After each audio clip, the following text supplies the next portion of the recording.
Rising from the ashes of my failures comes the beauty of my victories.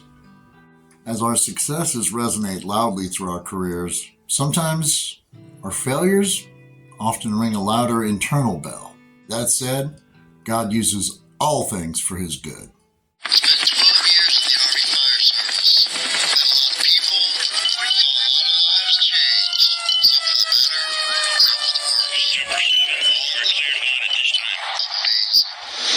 In all my days, I have never met another firefighter as blessed as I've been over the years.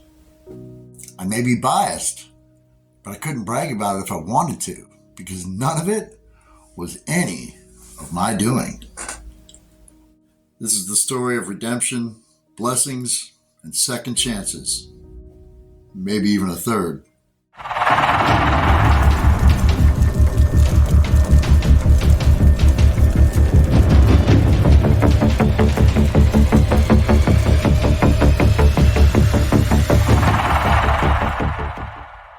As I was sitting here talking to Bobby, my battle for Mogadishu the other day, I realized that I had been blessed to serve as a fire chief in combat on 3 different continents: Africa, Europe, and Asia.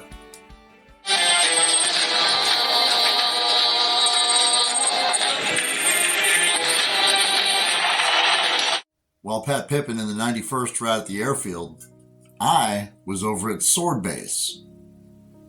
Yep, outside the airfield, I was the only Army firefighter in Somalia.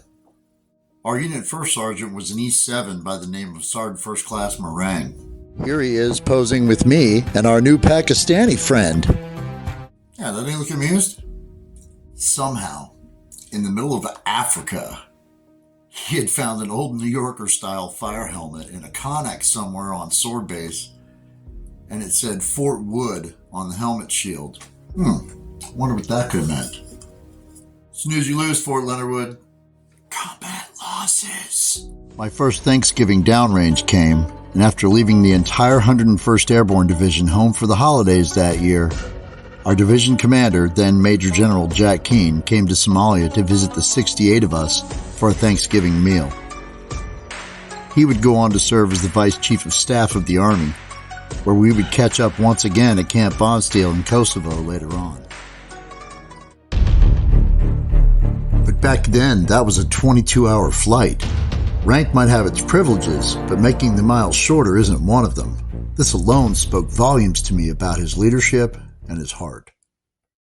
Apparently, the general had seen the helmet hanging on the wall up in my hooch, which was pretty impressive considering he had to climb a 2-story handmade 2x4 ladder to get there.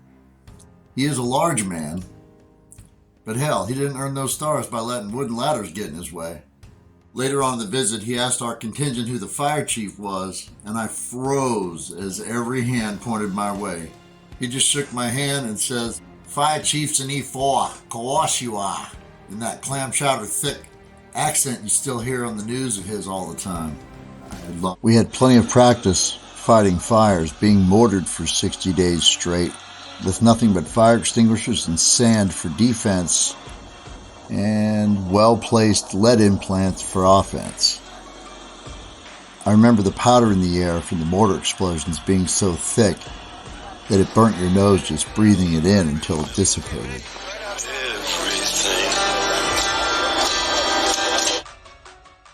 Pretty sure they wanted us there. Humanitarian mission. Somalia taught me that sometimes there's a fine line between suppressive fire and fire suppression.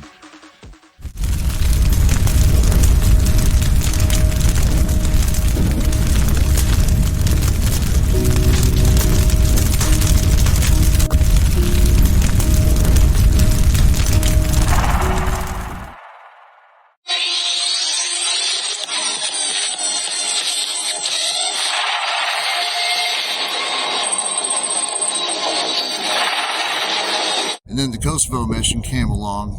My life was spiraling downward, and God gave me a real gift. It was a true blessing to be able to serve in that capacity. I was a member of a small multinational team with some of the most selfless human beings I've ever known. We worked with every deployable Army firefighting team left at the time. The Army's 5th Corps leadership, or our mothership, as it were, who flew over to visit from Germany, and even an American expat working as the NATO fire chief. He was an old FDNY guy. It was truly a wealth of experience that blended the Army Fire Service with international diplomacy. That was a whole new level that I never saw coming.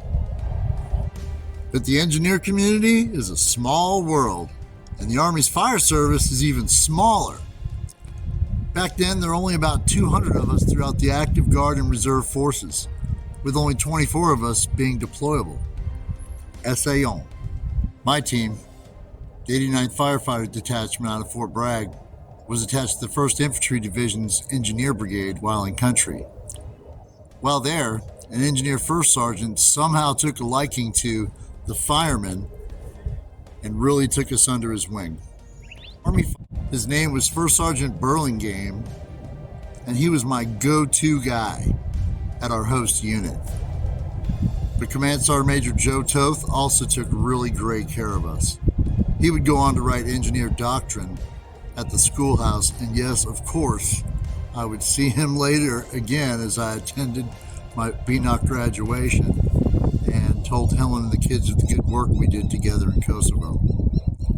I had never been prouder in my career up to that moment with my wife and 2 of our children. But serving as a Task Force Falcon Fire Chief during Operation Joint Guardian would not be the last of my incident command duties, even though I would reclass from a 51 Mike to what was then known as a 74 Delta, or the old 54 Bravo. NBC, or nobody cares. And guess what? Joke's on me, because by the time I'd reclassed to NBC, they had moved the schoolhouse for that from Fort McClellan, Alabama, to where? You guessed it, fabulous Fort Leonard Wood. I was never going to get rid of this place. I love Rolla.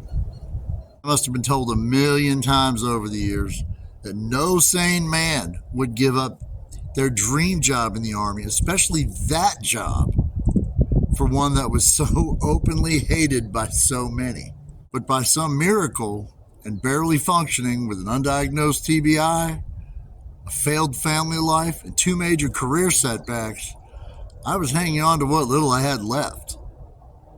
After I graduated in NBC BNOC reclass course, we went on to Fort Riley with Helen and the kids. Everything we owned in boxes, my mother, grandmother, and little brother, whom Helen had never met, all rallied up with us and moved in with us on post, and are deployed to Ramadi with the Big Red One only 2 weeks later, with 4 generations of my family under one roof. I have to admit, it was kind of cool. Helen, she was absolutely incredible.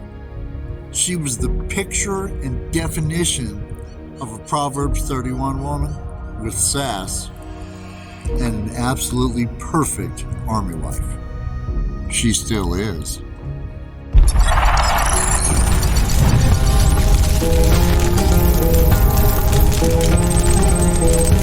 Now reclassified into a different career field, I found myself once again attached to, surprise, surprise, yet another engineer unit, the 1st Engineer Battalion. When I stepped off the Chinook in Ramadi, I was immediately met by my new battalion operations sergeant, a soon-to-be retired, now Master Sergeant Burlingame. You cannot make this stuff up. I was assigned to the decon platoon with 1st Brigade, 1st Engineer Battalion, the Devil Brigade. Good thing, because we were going to give them hell. I was given a squad in the mighty, mighty die-hard desert decon platoon, and my firefighting days faded further into my past. Or so I thought. If you're going to be one, be a big red one.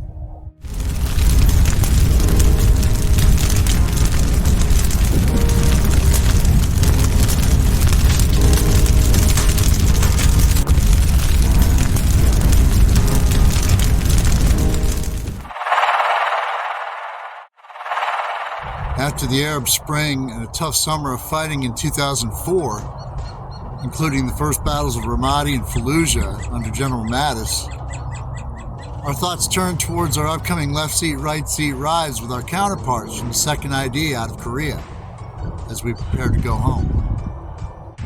As combat would have it, a daisy-chained IED wound up taking out a fuel tanker out on the then infamous Highway 10 in Ramadi. I heard the TC survived with 70% of his body burned. The driver did not. After the IEDs detonated, crippling the vehicle, RPGs and small arms fire simultaneously hit both sides of the tanker, ensuring its destruction. The enemy at the time was an early hybrid of a very angry, unpaid, and disbanded Iraqi Republican Guard turned ISIS. They were absolutely ruthless. Back then, they were still uploading videos of beheadings on YouTube as a psyop on our troops. They were seldom spoken of, but everybody knew about them. This was very early in the Iraq War, late 2003, and there were simply no military firefighters in Ramadi at this point. So Master Sergeant Burlingame calls me up over the radio and asked me to come up to the talk. He asked me what I needed to put this fire out, and I told him we could take one of our decon trucks, which had an onboard pump already, along with 3 5-gallon buckets of government pink soap, the liquid soap that they use in, you get it from Supply, and create a layer on top of the fuel. Possibly. No promises. I'm fighting fire like a caveman here. All we had was a verbal description of the scene over a muffled and very panicked radio net, and God's will. Old habits die hard. Our small die-hard desert decon platoon took off and geared up outside the gate down Highway 10 to the crash site, where the fire was mostly extinguished already. We fed all 15 gallons into the water and created an improvised foam layer to mitigate possible flare-ups and prayed that it worked. It did. And here's the really cool part of this. What most soldiers don't know, unless they're around it a lot, is that there are 4 main components to the Army's chemical corps: recon, decon, smoke, and flame. That platoon touched on all 4 in the same day, and they are truly some of the most well-rounded and experienced troops in the chemical business, bar none, that no one even knows about. I believe there's only one of us still serving on active duty today, but I've got a whole separate video planned for Sergeant First Class Jonathan Showtime Simmons.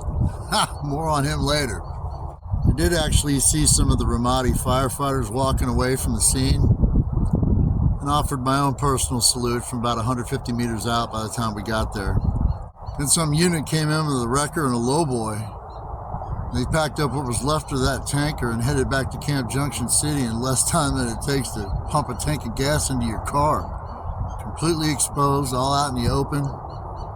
That recovery team moved like a NASCAR pit crew. And with that, I left my very last fire scene in the Army.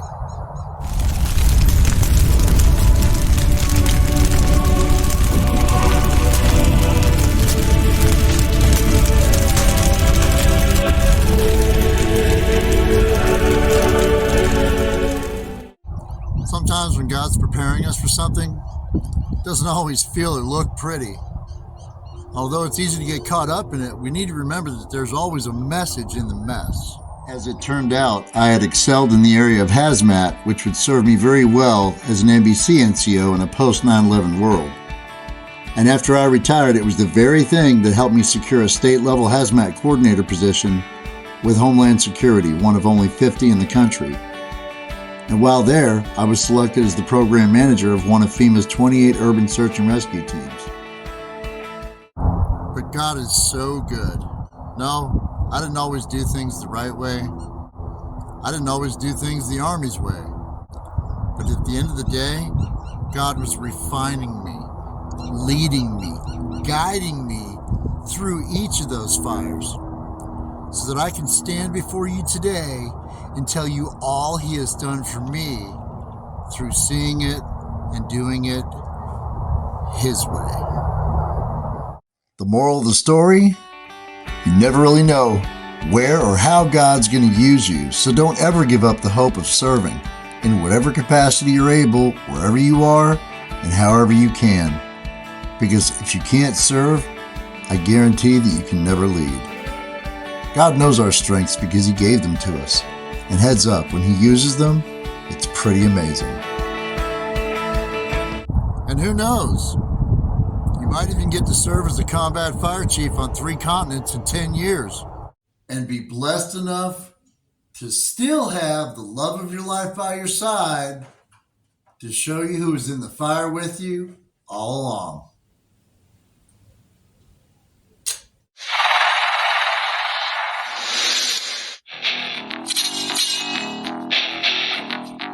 We're cleared hot at this time. Boat bed 6. This is Smoke Jumper 7. Roger that. Next mission, time now.